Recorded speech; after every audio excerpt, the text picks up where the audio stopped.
Hey, what's going on, everyone? Thank you for downloading, listening, streaming, doing whatever you got to do to hear us talk right now. This is episode 99 of the Retro Gamers. Larry here.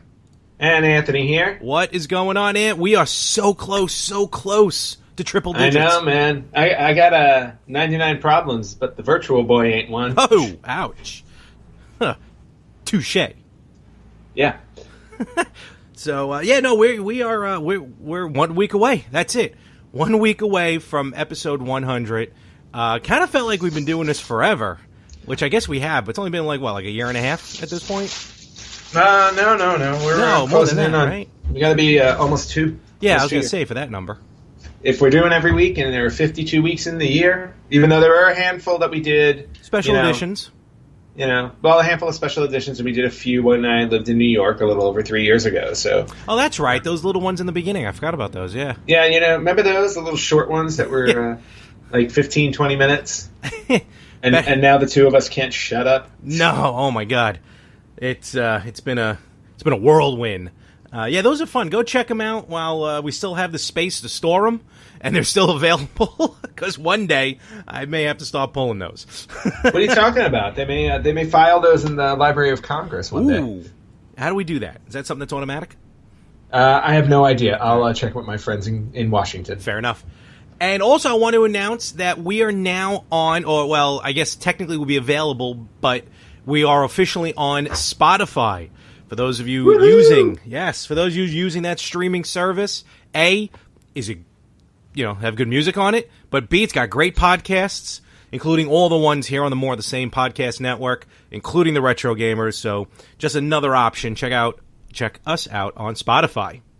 Yeah, that's awesome news. I listen to Spotify almost every day at work. Oh, okay. To get me through the workday, and now it's great to know the Retro Gamers will be on there.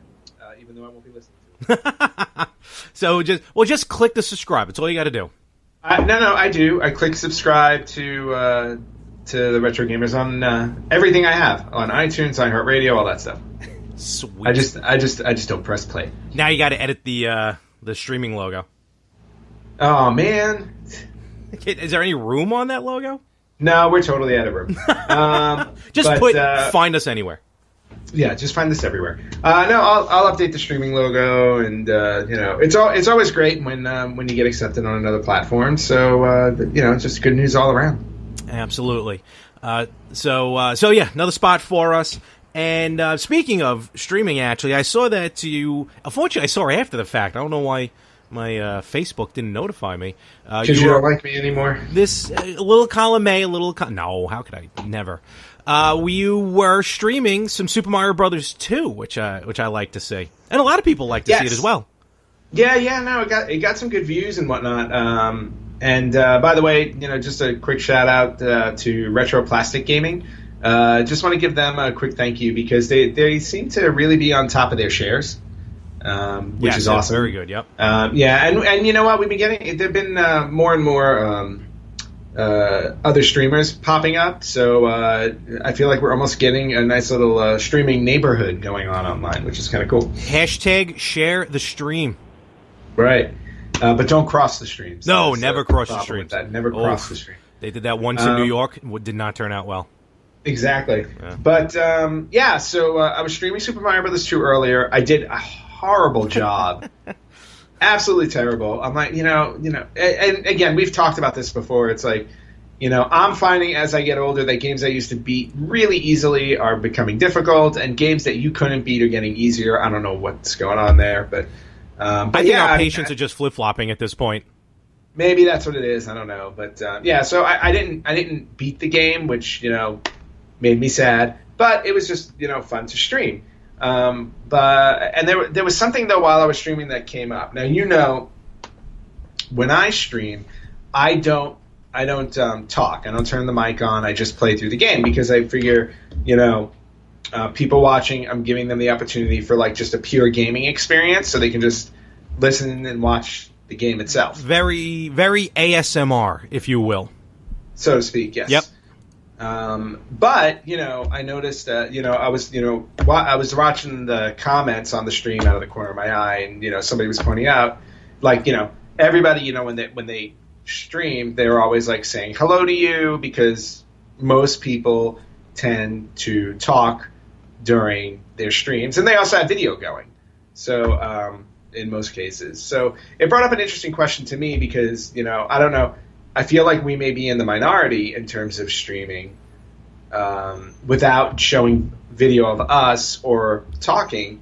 Is there a preference for people? Like, is it better to talk while you're streaming and show video, or is it equally acceptable to just not do that? I'm just curious. Good question, because a lot of people just now are doing more streaming online of video games. In fact, I think Facebook is now even doing they're somehow tweaking their pages, like special pages just for gaming, for game streams. Plus, you got your Twitch, you got your YouTube as well. I see this is kind of like a twofold. One thing is the seeing the player as well, and the other thing is the talking. With the seeing the actual player, having the camera on them, I've actually seen a good mix of on-camera, off-camera. I think some of the more heavy streamers will have their setup that they can put a webcam on themselves and go, which is typically how you see it on Twitch for the heavy game players. Some of the more either maybe starters or some of the more novice, obviously they're just gonna point their cell phone for the television and hit play. You won't be able to get yourself. But there are some streamers as well who just stream the game. But with all of those, stream the game without putting the camera on them. So I think that part in it is kind of dealer's choice. I don't think there's a pro or a con either way for having the webcam on you.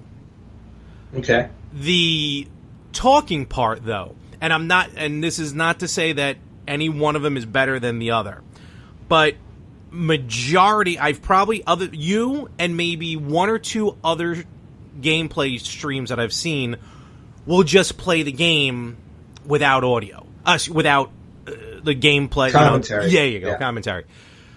You know what?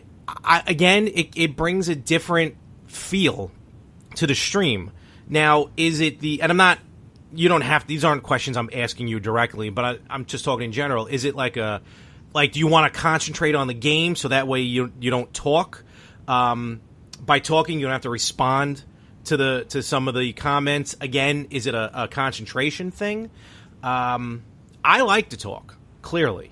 I do 3 podcasts. Yeah, we know that. We know that really well. I love talking. And I love interacting with the comments on the screen. Now, sometimes when me and you have time, we will go on there together, where one of us will play the game and the other one will comment in the comment box. Exactly. Yes. Personally, I like to talk, because then you just hear the player, and sometimes it's fun to hear the frustration or the joy, depending on what's happening in the game. Usually it's going to be more frustration than anything. But I do find that takes away from my concentration sometimes. Right. Well, and for me, I don't think I'm necessarily worried about losing my concentration per se. It's just that for me, I guess when I watch a stream, I guess I'm more of a purist. Okay. I just like watching the game. And it's not to say that anybody doing commentary is doing a bad job at it. I don't mind the commentary either. It's just that I don't know. I just lean towards that as opposed to me talking over it. So it's not. And you know what? And it could be maybe I don't think I'm entertaining when I'm playing a game. I don't know. I mean, sitting there doing either a play-by-play or just responding to comments in the from the comments box. I have no idea. You know what? Maybe I'll just try it one day and see what happens. Yeah, like I said, it's not a good thing or a bad thing. It's just user preference. Yes, by not having the commentary, you do hear 100% of the natural sound, if you will, of the game, which there's absolutely nothing wrong with that. And yes, also feeling the need sometimes, I guess, to be entertaining. Or the way I do it usually, I just kind of feel like, we're all in the room together, kind of like when we used to hang out and play games, and you're just chit-chatting with people, except you're the only one being heard. Yeah. Understood. And I think there is value to that. I don't know. I think there's value to both. But I do notice that a majority of gamers do the commentary portion, also do the video portion. So maybe after, since we're unveiling all these new things come episode 100, maybe that's something I'll start doing. Yeah, it's to try it. It's certainly, sometimes you got to experiment to figure out what's going to work and what doesn't work. So even if it didn't work, at least then you know. Yeah, no, true. But I'm actually curious to hear from our listeners, anybody who's listening to our show and is listening to us talk about it, is to let us know what their preferences are. If you watch live streams, what do you think? Do you want the player to provide the commentary and talk back and forth, or do you just prefer watching the game and experiencing the game? I think, and you know what? Maybe we'll, or idea, ding. Maybe could be our every streamer has like a niche, has their gimmick. Maybe that's us, because they'll know if they don't hear any commentary, that's you. If they hear too much commentary, that's me. It's you. That's very true also. We could do it that way. So we could do it that way. Who knows? I don't know. But I'm just curious to hear what people think about that whole topic, because it's something that I've been thinking about for a while now. Absolutely. Let us know. Hit us up Facebook. Do a search for the Retro Gamers Podcast. Let us know. Do you want us to talk? Do you want us to shut up? And we're talking about the live streams, not the podcast, because this ain't going nowhere. Correct. This isn't going anywhere. So, we'll see what everyone has to say. Yeah. Moving on from that, I know before we started recording, you were talking about you did a little shopping at Game On, which at this point is just a weekly occurrence. And it shouldn't be, but it is. No, it should be. It's working out really well for me with the whole, Virtual Boy contest.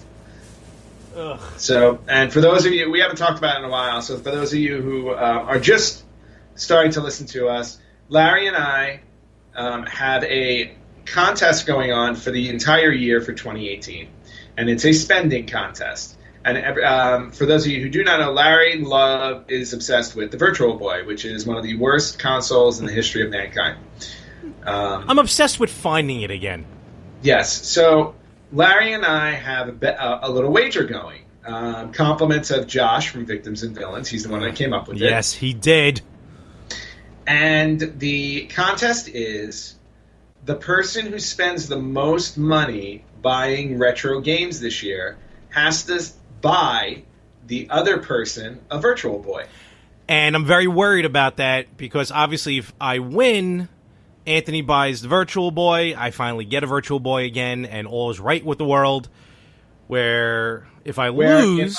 If I win, I've already gone on record saying that Larry will be purchasing a Virtual Boy for me, and then I will be live streaming the Virtual Boy's destruction in my backyard, probably with a sledgehammer or some other tool. I don't know if I can buy like a bulldozer or something to run it over with. That would be great. A steamroller? Can you rent a steamroller for a day? I bet I can. But yes, but I will be destroying the Virtual Boy. And next week for our 100th episode, Larry and I are doing a sort of mid-year tally for how much money we've spent so far. Absolutely. I'm worried. I'll be honest with you. Well, the more I think about it, the more I'm like, well, I've bought more systems than you this year. So you think that's offsetting the cost? That could offset the cost. All right. So you know what? We'll find out. And The numbers will be real. Yes, the numbers will be real. I will have it down to the penny. And you better too. I will. I absolutely will. I try not to All check right. my credit cards anyway, just as a habit, but we'll see. Yeah. My biggest problem, like I was telling you this earlier too, I think, my biggest problem has been tracking the purchases from Japan because I'm constantly picking stuff up for you and other friends. So when I look at the receipts, I always have to circle the purchases that are mine. Well, you still have your physical receipts, right? Yeah. Oh, okay. Yeah, that's what I mean. Like I have a pile of receipts sitting on my desk right now. Awesome. Yeah. Can't wait. So anyway, getting back to your little trip to Game On, you were telling me earlier that this latest trip was more Sega Genesis focused, correct? Yes. I went out Saturday. I went this past Saturday. A friend of mine, Mario, fan of the show. Mario, what's going on? Known him for a while, almost 10 years now. And he's one of, a lot of our group of friends, and as we've been, we admit, heavy on the Nintendo, but he was a Sega fan. Big Toe Jam and Earl fan. He really enjoyed when we talked about that the other week with the Kickstarter or the Indiegogo or whatever it was. Oh, yeah, the new game. Yeah. So when we went out to Game On, and Game On was doing kind of like this, just a celebration of gaming. You go in there, you play games, you try and get high scores and stuff. Me and Mario played more Genesis games, because usually when I'm in there, I'm playing Nintendo. A lot of good stuff, a lot of old stuff, Shinobi, Contra Hardcore, some Sonic. Played some other games. I know that he had picked up the Terminator, which it looks awesome. I may have to pick that up one day. I think it was another game called Shadow Dancer, if I remember it correctly. He didn't pick that up, but we played that. Cool. And then I played a couple of games, which I actually ended up purchasing. One is basically, it's a Contra, I wouldn't call it a clone, but it plays like Contra. It's a game called Midnight Resistance. I've never heard of it before. Cool. So based on the arcade hit. Yes, and I've never heard of the arcade hit either. 8 mega memory. I love that. Wow. And another game called, which I also never heard of, but apparently this is going to it's a little bit hard to find. It's called Musha. Let's see, Metallic Uniframe Super Hybrid Armor. I think it was a Japanese game. I don't really remember it here in the U.S. No idea. It's a vertical shooter. It's a hell of a vertical shooter. Oh, wow. Okay. Yep. And I played this, and this was pretty sweet. You got to check it out. Musha, M-U-S-H-A. I'm going to have fun playing that. But it got me, again, because I've owned we both owned a Genesis. We both had Sega CD, Dreamcast, stuff like that. You got the Saturn now. And, maybe moving forward, getting into episode 100 and on, we'll start to talk about more Genesis. But it kind of just got me going thinking, oh, man, Genesis had a lot of good stuff. And unfortunately, Nintendo always kind of, in my life, overshadowed it. Yeah, it definitely did. I mean, and it did for me as well. I mean, I started with, I started with Atari, but, in terms of 8-bit, I only had an NES. I never had a Sega Master System. Mm-hmm. And then, obviously, when Super Nintendo came out, I grabbed Super Nintendo first before I grabbed the Sega Genesis, even though the Sega Genesis came out first. Okay, yeah. So it took me a little while before I actually wound up with a Genesis. But when I had the Genesis, I mean, there were a number of great games that I played on it. I mean, I can rattle off a list right now, but we're about to do that. So I won't rattle off my favorite game. And actually, a lot of my favorite games are going to show up on said list that we're about to talk about. Probably. But yeah, I mean, the Genesis was definitely a great alternative to the Super Nintendo, especially third-party games because they were almost identical. Mm-hmm, mm-hmm. They both carried the same library, more or less. It all came down to whether or not you wanted the first-party games on either system. And at one point, Genesis was outselling the Super Nintendo. It was. So, sometimes it was a Sophie's Choice. Sometimes. Yeah, it really was. Well, with you always seem to be the Nintendo purist. I did, not with everything though. Mortal Kombat, I remember I leaned more towards Genesis because it also had the blood in it. Oh yeah, you had to have Mortal Kombat on Genesis to Yeah. play. It's just a must. But anyway, so I thought what would be kind of cool to talk about, since we're in a Genesis kind of mood, to look up the best-selling Sega Genesis games of all time. Ooh, all right, let's do this. Yeah, so I was going to do a top 10. Oh. However, I have a top 16 in front of me. Okay, But it's really a top 12 because What? a bunch of them are the same, have the same numbers in terms of sales. So Sega, I got you. so Sega did not release. They didn't release exact sales numbers for a lot of their games. So some of them are like sold more than X. So we're just going to go through this list. We'll start at number 12. all right. And we'll go from there. Well, let's see. 2, 4, 6, 8. Well, actually, it's 11. There are a lot tied at number 10 if we do this way. Okay. So number 11 with a cool 1 million units in the U.S. Oh, what an even yeah. number. Yep. We have a game that I actually purchased day of release, and 25 minutes later finished it. There, yep, $50 down the drain. However, I still own the game, which is fun. Okay. 1 million units, number 11, Mighty Morphin Power Rangers. Oh, yes. Well, that was the fighter too. That was weird because it was a fighter on Genesis. No. This was.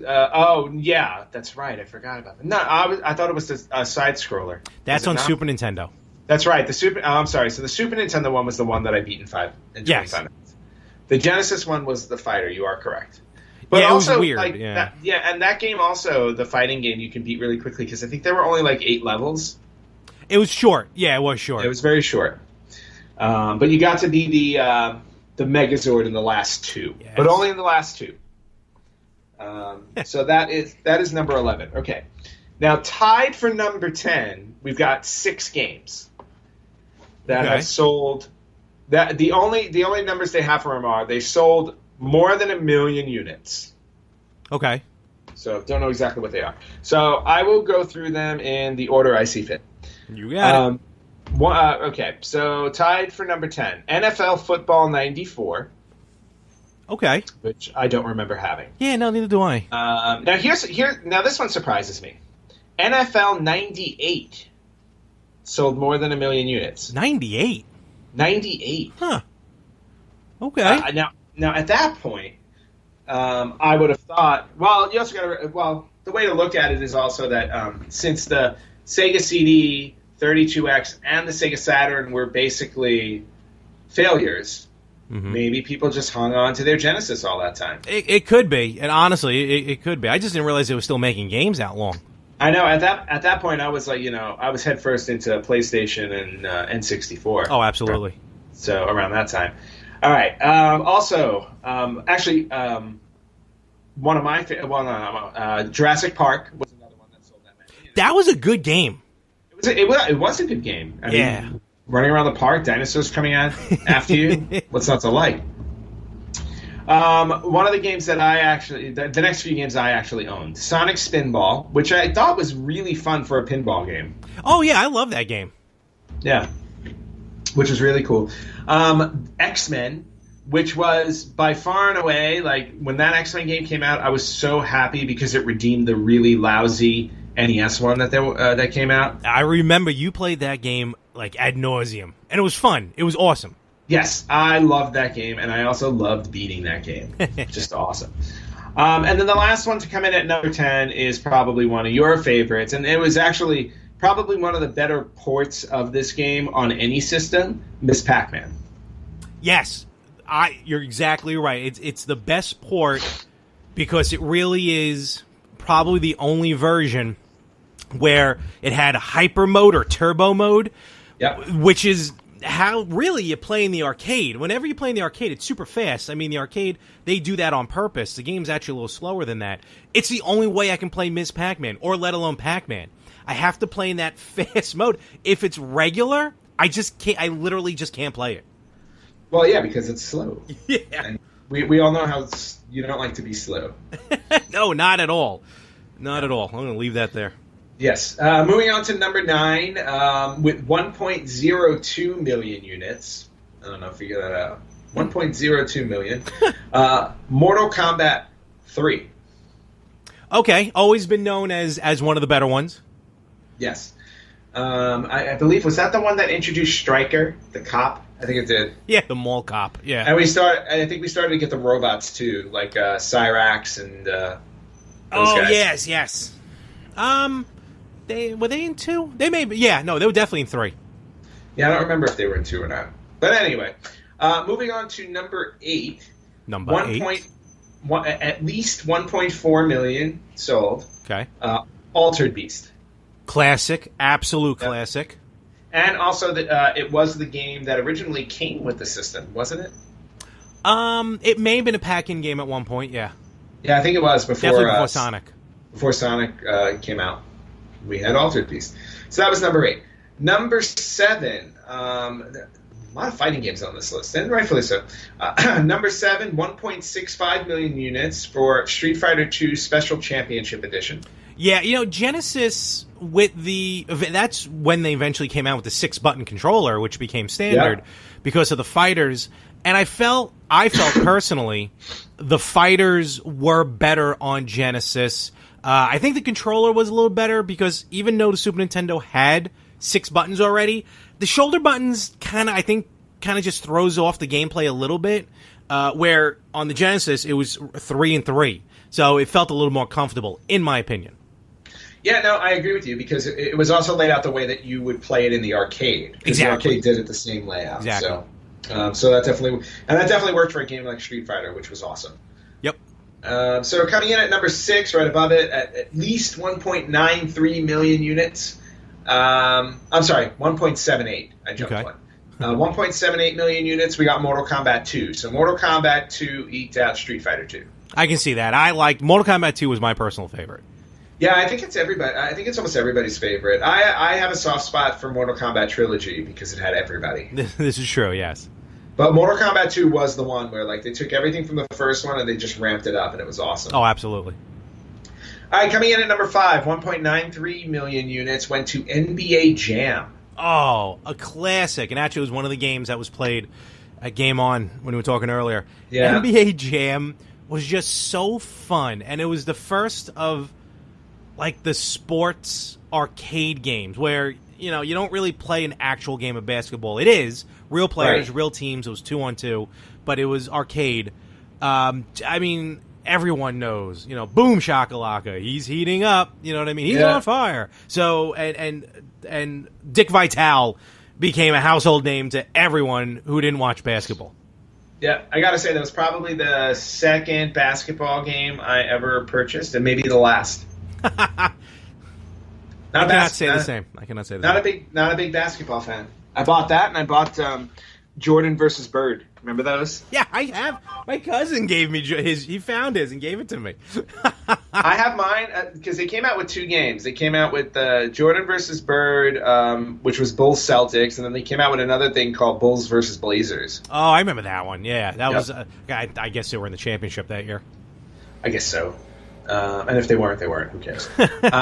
Moving on to number 4 with 4 million units sold. We got Sonic the Hedgehog 3 and Sonic and Knuckles. They've got them together. Really? Together? Yeah. Together? Interesting. That's pretty cool. Sonic 3 was good. Not my favorite of them all. And I'm going to include Sonic and Knuckles in there. But Sonic and Knuckles was fantastic. Forget about the whole add-on technology. The game itself was just phenomenal. But it's interesting to see those two pretty much back-to-back. Yep. And I liked Sonic 3. I thought Sonic and Knuckles was cool. Sega was getting a little crazy at that point with all the add-on business. It's like, hey, you can add this onto your previous game. They were into stacking. Yeah, they really were. There's a lot of stacking for Genesis. Yeah, I'm like, dude, if I have this thing on a shelf, there's only so much I can stick into the cartridge slot. But it was cool with Sonic and Knuckles. You got to admit, it was cool playing Knuckles in Sonic 1 or Sonic 2 because of that. Very true. I do agree with that. All right, moving on to number 3 with over 4 million units. And we've talked about this game, too, because it's probably not only one of the best licensed games, but one of the best games ever that people talk highly of. Disney's Aladdin. I mean, probably the best Disney game, like you said, of all time on the Genesis. The game is just smooth. It plays well. There really nothing wrong with that game. Yeah, I go back and forth between that one and Lion King, because I thought Lion King was awesome, too. You know, in my head, as I was talking, I'm like, the only other game to rival that could be Lion King. Yep. All right, coming in at number 2. I'm sure if you guys are paying attention, you've figured out who the top 2 are, but we'll see. Coming in at number 2 with 6 million units sold, Sonic the Hedgehog 2. Makes sense. Sonic 2. Sonic and Tails. Tails makes his debut for the first time. I guess that's hence a debut. The co-op play, kind of like that. It was a 2-player game without being an official 2-player game. Yes. Because anyone can pick up and play Tails. I used to play the game more as Tails. Not that it really changed anything, but it was just fun. I don't know. I just always played as Tails on his own. But yeah, that game just amazing, as everyone already knows. Yeah, of course. I mean that game just goes down in history as like one of the best games, if not the best game on the Sega Genesis. Absolutely. And then coming in at number 1, to no surprise, because it was it did become the pack-in game, and it also featured what would be Sega's mascot, Sonic the Hedgehog, the original. Over 15 million units sold. Wow, that's a big difference between 1 and 2. Yeah, well, yeah. Again, you have to think. People got the game with their Genesis. True, but still, it was a packing game. So. Even with that, Sonic just is. What could we say that hasn't been said before? So. Yeah, I mean, and let's face it, Sonic was the reason why Sega Genesis sold consoles. Absolutely. Period. I'm surprised at the number of football games that were on here on this list. All 2 of them? Well, yeah, still, just the fact that there were any, I don't know why. NBA Jam, I get. The Mortal Kombats, the sequels are always going to, piggyback on the originals. Some I'm kind of shocked weren't on the list. Like, I would have sworn Castlevania Bloodlines would have been on there at a high spot. Apparently not. No, I don't think... I don't think it crossed over as well, because I would have a feeling that most people who play Castlevania knew it on Nintendo and they were playing Super Nintendo. I don't know. I mean, that's the only guess I have. And Bloodlines is awesome. I love Bloodlines. Yeah, or maybe they just don't have the numbers. Entirely possible. But very cool, very good list. For our Genesis fans out there. Yes, the top 5 really not shocking, but they were there. They're Genesis. Genesis does what Nintendo don't. So. They did for a while. You sure did, right there. Let us know some of your favorite Genesis games. Let us know if you owned any of these games, if you liked them or not. Hit us up on the Facebook, on the Instagram, on wherever. Email us, for crying out loud. We have an email. And let us know some of your favorite games from Genesis.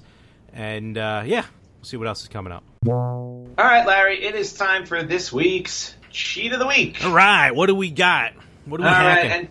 And since we were talking about top 10 Genesis games, I thought I would use a Genesis game. Fair enough. Just seemed fitting. And I'm not going with any of the Sonics. I thought I would go with Aladdin.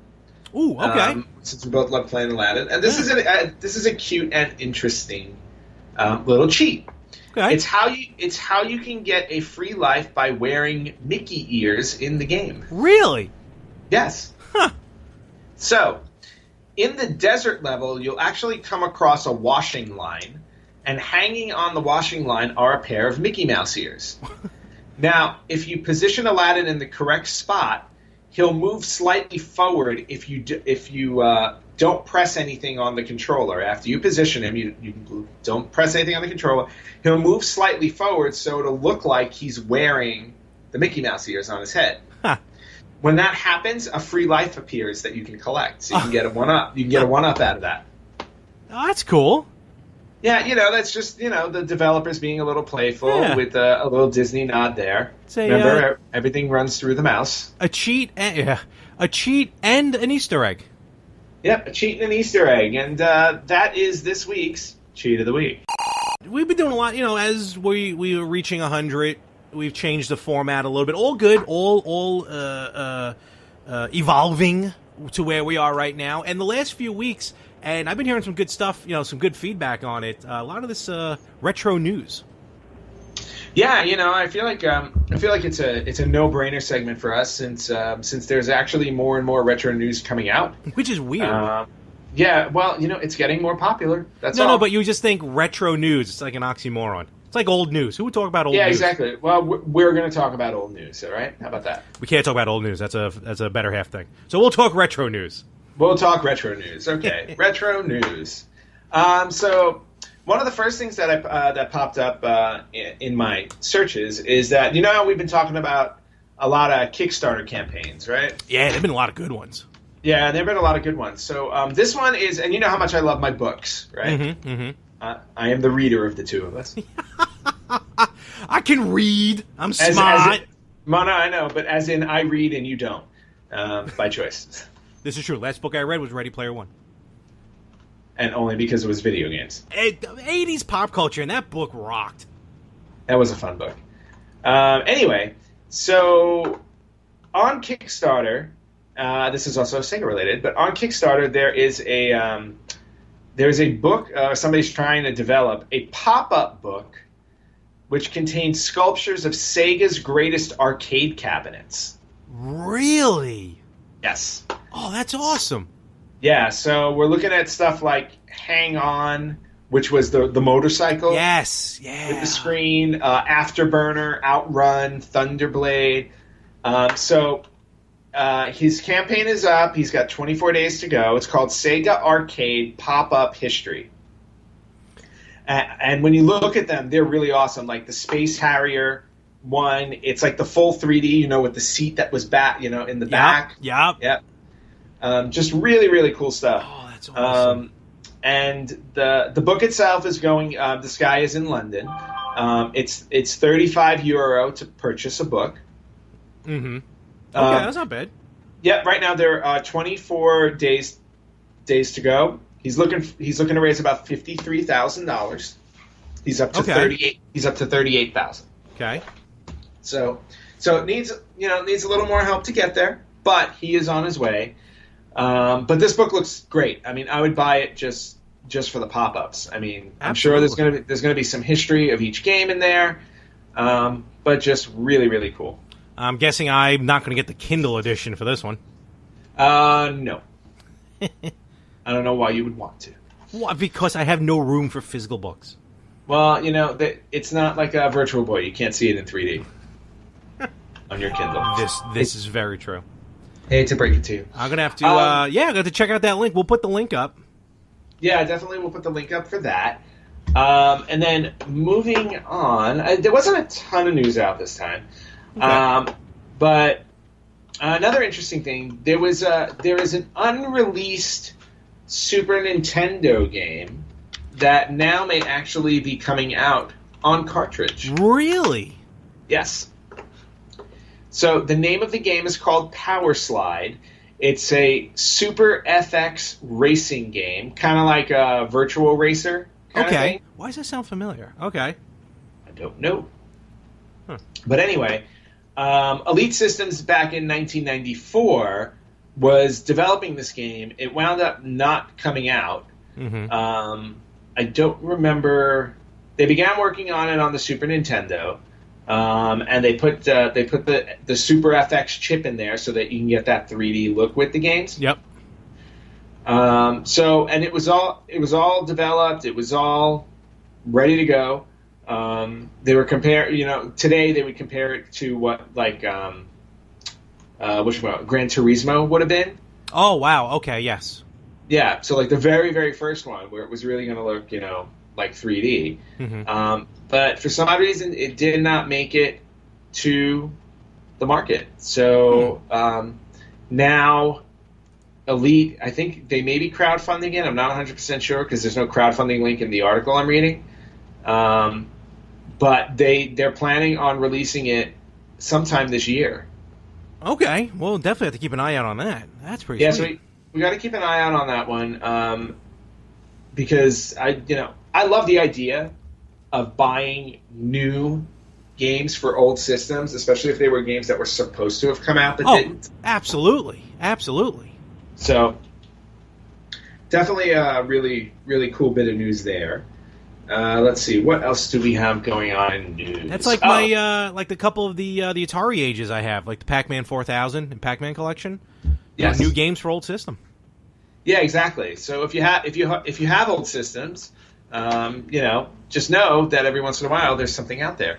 How about and now we can also talk about this really briefly because Toys R Us is now officially closed permanently. Unbelievable. You see Jeffrey's new career? Yeah, Jeffrey's getting into pro wrestling. I saw the video. That was actually really funny. It was. I mean, he got defeated by an Amazon box. He did. Damn you, Gangrel.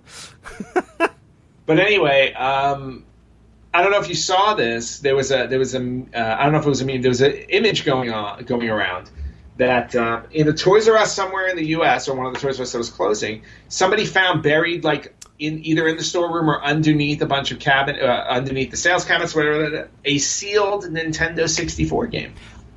It was, I mean, amazing. It was, I believe it was Mario Kart 64, right? Yeah, it was Mario Kart 64. This photo made the rounds. It went viral. I mean, can you imagine just pulling back whatever it was, the fixture or something like that, and seeing a mint, near mint, I guess.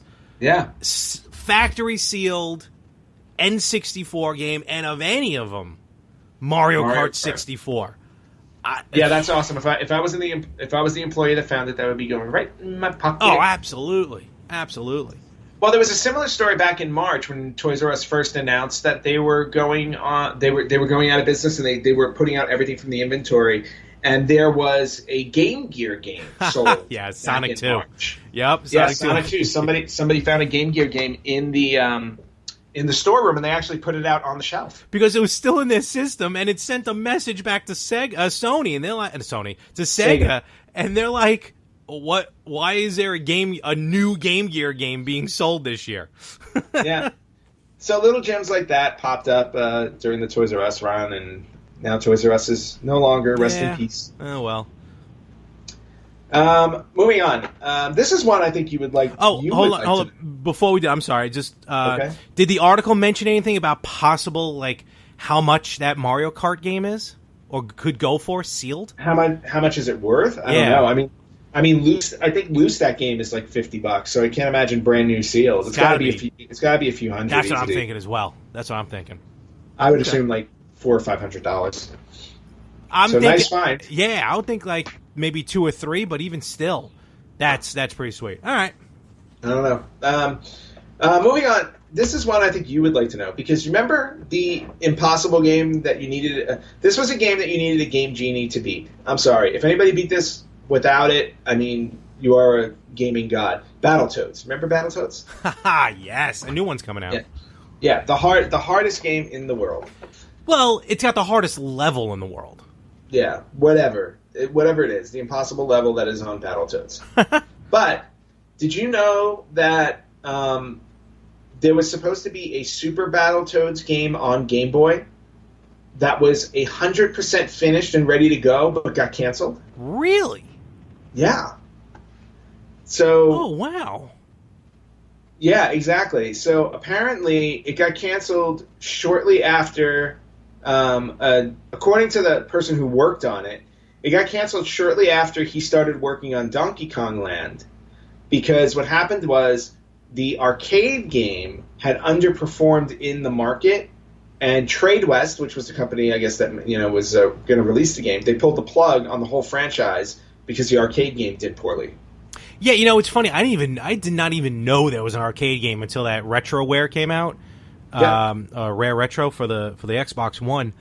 Wow, a Battletoads game on Game Gear would have been awesome. That's a series on Game Boy. Game Boy, excuse me. I'm sorry, Game Boy. Yeah. That's a series that I'm shocked it took this long to finally for a new one to start to come out. And really, there's been 3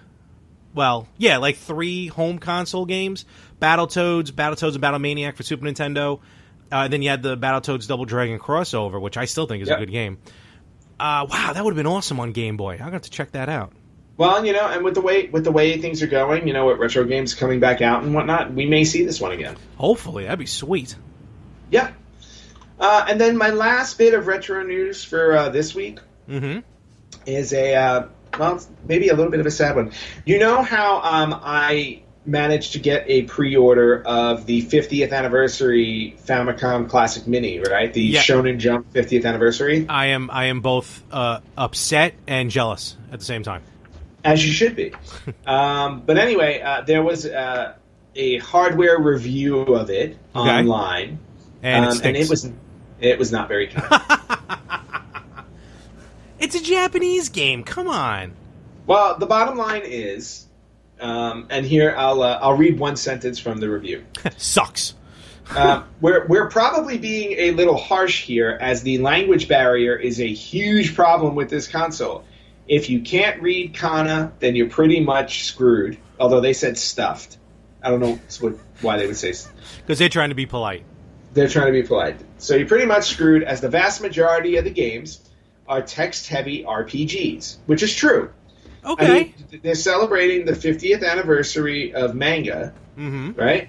So, of course, the games are going to be, manga-related, and a lot of them are RPGs. However, there are a couple of games on there that you do want to play. One of them is Muscle. Remember Muscle Tag Team? Oh, Wrestling? That's on there? Yep. Oh my God, yes. Yep, that one's on there, and then there are a few other games that are not RPGs, but the majority of them are RPGs. So if you can't read it, you're kind of screwed. I managed to get my hands on it because I just wanted. Yeah, it's a collector's. Absolutely. Yeah, just to collect it. I'll add it to my mini collection. Yeah. I now have how many minis are there? I have the NES, SNES, Famicom, this one, the regular Famicom, the special and the regular edition Famicom. Yeah, so I've got four of those. Yeah, I've got four of these guys. The Commodore 64. Oh, and I got the C64 mini. Yes, so I've got 5 of these guys now. There you go. You see, right there, right off the bat, that whole article is just null to me because of the sentence. Like they said, it's Japanese text heavy. It's not meant for a North American market. It's not meant for anywhere outside of Japan, which is perfectly fine. So, but I would like to hear what the Japanese market would have to say about it. Right. And I'm sure they're happy with it. I mean, they're still complaining about the tiny controllers that are attached. And with the Famicom ones, they're attached to the console, like they were originally. Like they were originally, but they are tiny, and it's super short. You have to literally sit in front of your TV. Remember when your parents used to yell that sitting that close will ruin your eyesight? Well, play the Famicom Mini. It'll definitely ruin your eyesight. When I opened that mini Famicom, the original one, the first one we got, even before the NES Classic, and I broke that bad boy out, and I'm like, oh, the controllers are the same ratio as the system itself. I'm like, how the hell am I going to play this? Yeah, really, really weird stuff. Or and you know what? I guess people don't care. Well, it took. I mean, with these massive hands that I have, it took a little bit of learning, but I got through it. Oh no, it's okay. I'm all thumbs. And well, that's a good thing for what we talk about. That's very true. So that was it, really, for the retro news. It was a bit of a quiet week for retro news. Okay. But I'm just happy that there is news. All right, Larry, it is time for this week's Did You Know? And I've got an interesting one here, quirky one. Okay. Do you remember the game Lemmings? I do. It was one of the first games I played on the computer. Yes. Lemmings originally came out on the Amiga. Mm-hmm. And the concept of the game was you have these little creatures called lemmings that were constantly walking back and forth. And your job was to build a pathway to get them to the exit without causing them to fall to their deaths, basically. That was the game. And it was a really fun game. And the original one actually sold over 15 million copies. Really?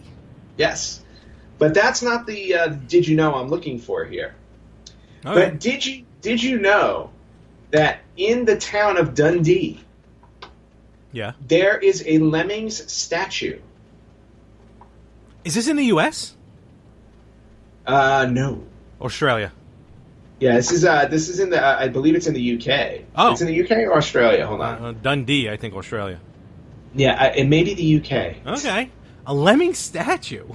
Lemming statue, and I sent you a link to look at it, but it's basically 3 lemmings climbing up a post. Let me see.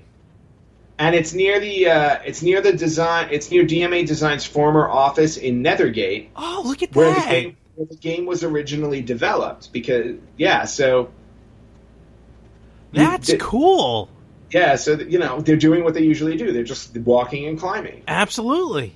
And apparently, since there's no stairs on the other side, they're going to climb and then fall to their death. That is adorable. Yeah. So it was developed by, the company that developed them. Obviously, it was such a record, such a success that they made a statue outside of their offices. So, and that statue still stands today. Oh, good.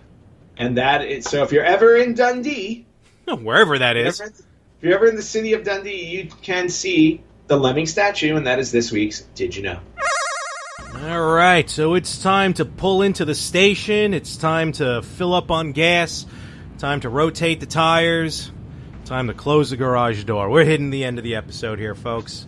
And we are this is it for the 99th time. We're going to be ending an episode. It's weird. It's. I feel like we should have rented out Radio City. No, like in a good way. In a good way. No, weird is spending $300 on a video game system and developing seizures from it. That's weird. I think it was a little less than 3. It was probably 300. Yeah. Hashtag VB sucks. Yeah. So the Pop and Circumstance will start next week. Yes, we have a loaded show for everybody, and when I say loaded, I mean we'll be drunk. Yeah. That'd be when I come out to LA, when we go to Barcade in LA, because I'll be open by then. Perfect. It will be probably a drunk episode. Who knows? Sounds good. Well, at least one half of a drunk episode. Hey, you know what? I may make an exception. Oh, I've never seen you drink, and I've definitely never gotten drunk with you. So that would be amazing. Well, you know what? Maybe we'll make a special outing. First time for everything. I love it. There is a first time for everything, and that may happen. Oh, dear God, help us all. Yeah, because if I'm drunk and you're drunk, who's gonna freaking get us home? Better have Uber out there in LA. Yeah, because let's face it, it'll probably be one drink for me. I'll start building my tolerance. Yes. But anyway, yes, episode 100 next week. We've got a lot of stuff planned for it. Yep. We got some guests coming and joining us. We've got some news. We got some format change announcements. We have all kinds of stuff going on for our 100th. And when I say format change, I mean that we may have Josh scream something new. I thought we were going to start talking about big rig trucking now. We're going to become a trucker show. Yes, I think we can do that. We'll buy that game with the 7-hour truck ride from Desert Los Bus. Angeles. Yes, Desert Bus from Los Angeles to Las Vegas. And we'll just live stream that nonstop. Absolutely. So check us out everywhere. You know the deal. Listen to wherever you listen to podcasts. Find the Retro Gamers. Find us on Facebook. Just do a search for us. Instagram at @the_Retro Gamers. And where can they find us by email? At email at theretrogamers.com. Excellent. And also, check us out everywhere. Absolutely. Also, hit that share button whenever you see, when we post the new episode, or just share the page, period. Let your friends know, let your family know. We're a great podcast. We're family friendly, for God's sakes. And we want the world to know who the Retro Gamers are. The Virtual Boys suck. Oh, I guess that sorry. too. Yes. I guess that too, one of us. And of course, Apple Podcasts, go there. Literally takes 2 minutes, 5-star rating. Let Apple know, let the world know about us. And Ant, for the 99th time, I'm going to wish you good luck. Have a wonderful week. For the 99th time, I'm going to say thank you, and I'm going to wish you a good week as well, and may your gaming be glorious. Oh, I love it. And folks, we will catch you right here next week on The Retro Gamers.